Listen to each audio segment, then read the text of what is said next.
Vanessa. Jennifer, thanks for joining me this morning. Always a pleasure. Quite a kickoff this morning, the 8th annual. So we've got 8 under our belt now, huh? It's fantastic. It is the event that I look forward to the most in the calendar year because it is always inspiring.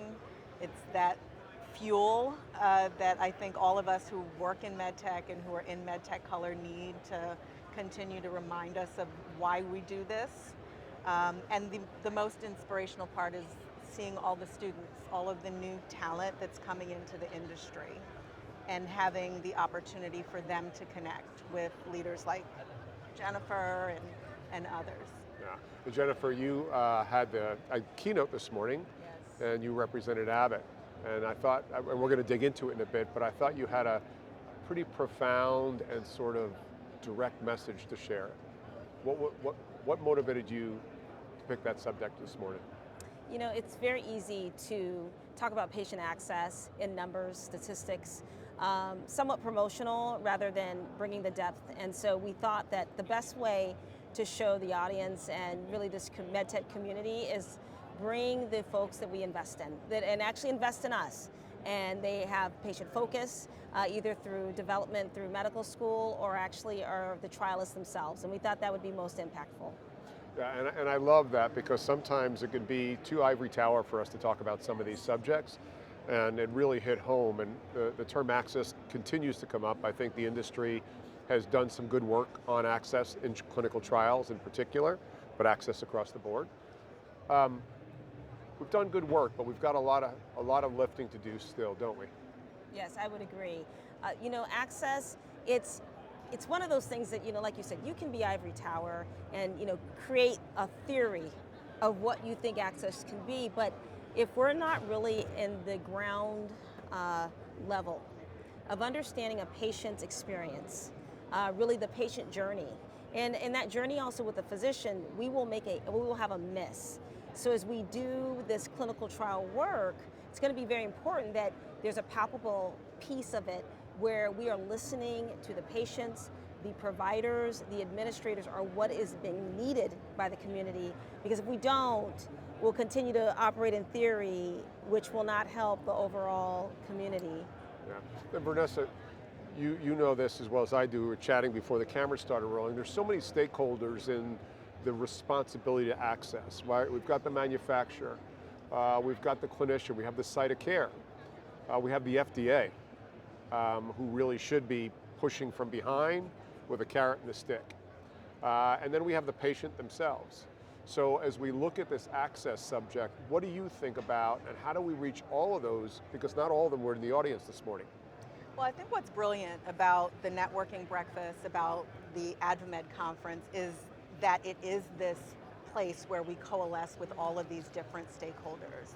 And what was wonderful about what Jennifer and the Abbott team did is they brought the clinicians. And what was really powerful was to see a young clinician who's in med school sharing the stage with a more experienced clinician. And I think a key part of access is continuing to engage with them. And also one of the points that Dr. Blakely raised was the importance of training, right, as a part of access, training clinicians how to talk to patients of diverse backgrounds and really understand the nuances of their needs, understand social determinants of health as a part of access. And so it's really powerful and central to what we do at MedTech Color is creating a platform and bringing those voices together to have these kinds of conversations.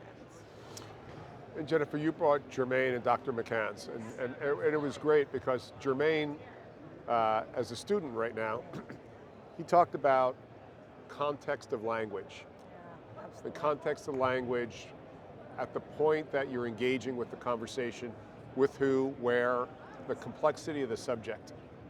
And I think I mentioned to you, I have heart failure, and I can guarantee you the conversation I had at heart failure was totally different that may take place in, let's call it, a very urban area to an underrepresented individual, right? And that context, do we learn that in med school? Do we learn that from coming from the community and being able to talk back to the person who looks like us or maybe grew up like us? How do you manage that at Apple? Well, that's very good because now the way we look at our clinical trials, they each have a fingerprint, if you think about it. Just because I was successful in one trial with a certain population does not mean and guarantee my success for the next. And so one thing that we have to be intentional about is the clinical research sites that we go to, their staff, because to your point, that frame of reference and experience is going to matter. As you noted in your own personal story, how you were spoken to, that was good for you. That does not mean if we went, I don't know, down to Georgia in a certain area and there's a certain community, that same language would apply. And so I think we have to be conscious as a corporation is that when we are partnering with these clinical institutions or clinics, what is their frame of reference of the community that is coming in the door? Because one thing we do know, you can have systems where the outside of who's going, past the door versus inside is different. So you have to be really smart with saying, okay, are we preparing materials and understanding what the clinical site needs for the patients who are coming in the door and they are serving? Yeah, and you bring up something, I want to expand on that. Coming in the door. You have to get to the door. Yes. And when we think about clinical trial, and the responsibility about clinical trial, and you know this as well as anybody, is continuity, predictability, and follow through from start to end point on that patient. And if this morning's subject, let's stay on heart failure, that's a long journey.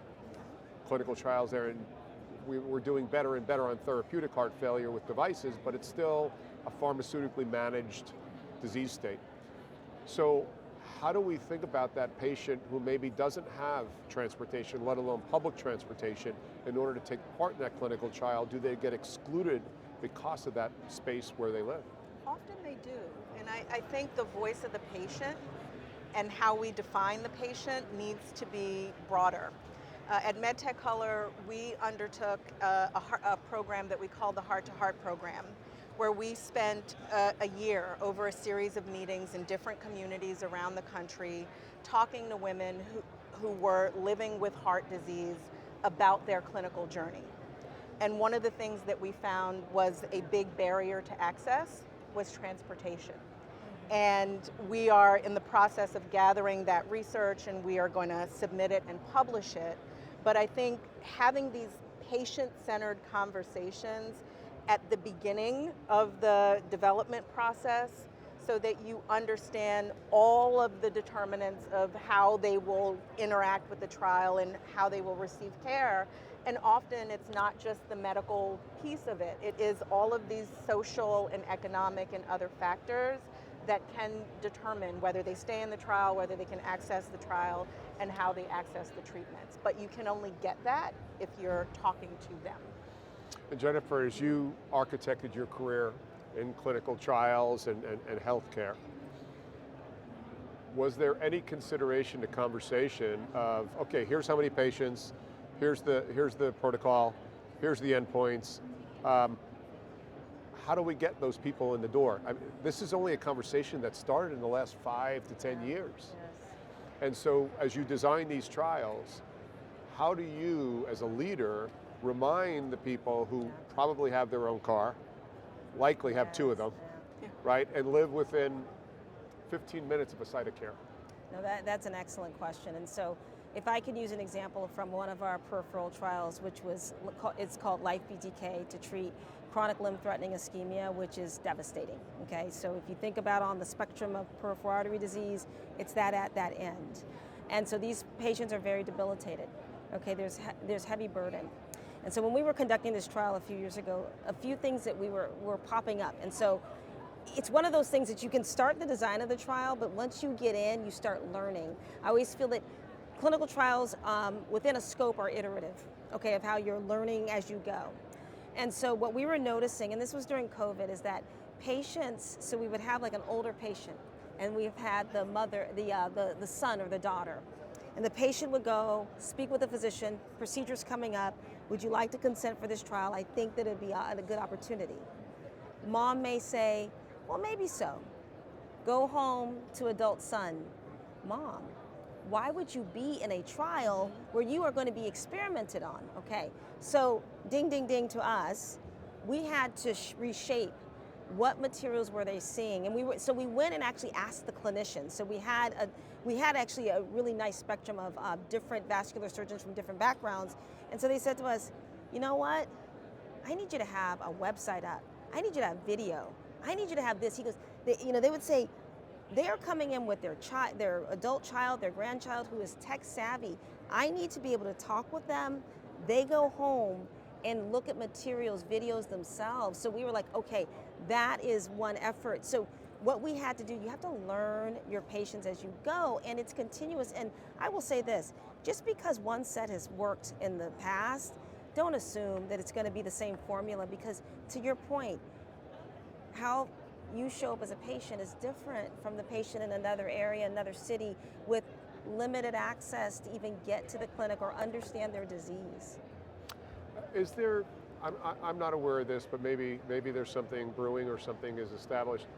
Has the FDA made a mandatory sample size, an N of whatever it is, as our trials continue to go on in disease states for underrepresented populace? There is legislation, and there has been guidance where I think FDA and other regulators recognize that having populations in clinical trials that are as inclusive and reflective of not only the patients, but also the physicians, right, who might be using these technologies is an analog for safety and efficacy, and it does affect safety and efficacy. So I'm former FDA, I spent my formative years at the agency, so I do have to applaud them for encouraging sponsors to think about these things, and I think the fact that they were out front early on in encouraging and mandating, in some cases, more inclusive approaches, I think it has brought the industry along, and companies like Abbott and many others are kind of at the forefront and leading and innovative approaches to do that. Yeah, and I think we've got to get it from both ends. I think it's the responsibility of the corporates, the big strategics, and even the small emerging tech companies, as well as the FDA, to drive those initiatives, or at least create a responsible consciousness about them moving forward. So as we finish up, we'll be here next year. I forget where the location is next year. Maybe it's back in Boston. Hopefully we're talking more about what and less about what, in your eyes. That's a very good question. I'm hoping that we're talking more about the successes and how trials are showing up with numbers that represent the disease burden, and that we have better insights of how to do access to care for clinical trials, identifying the patients that may never have known. And those individuals are becoming aware, not only understanding their disease and the options that clinical trials actually can be this, I love to call it a care cocoon. It's a unique situation where someone is actually following you, like you said, for a period of time, and deeply invested in your care through that trial setting. So I'm hoping that's where we're headed. What are we going to talk about less of next year, we hope? I want to talk less about making the plea for people to get engaged in these kinds of conversations, and more about the success stories. I would like us to have more examples of companies like Abbott and others, more case studies of where industry, all the stakeholders that you mentioned, have figured out how to do this right, and the patient impacts that follow that. Fabulous. Well, I'll hold a seat there for both of you. Excellent. Follow it up next year. Thank you so much. I appreciate it, Jennifer. Thank you. you. Thank you, Joe. I'm Joe Mullings from the floor of the MedTech Conference in San Diego. Be well.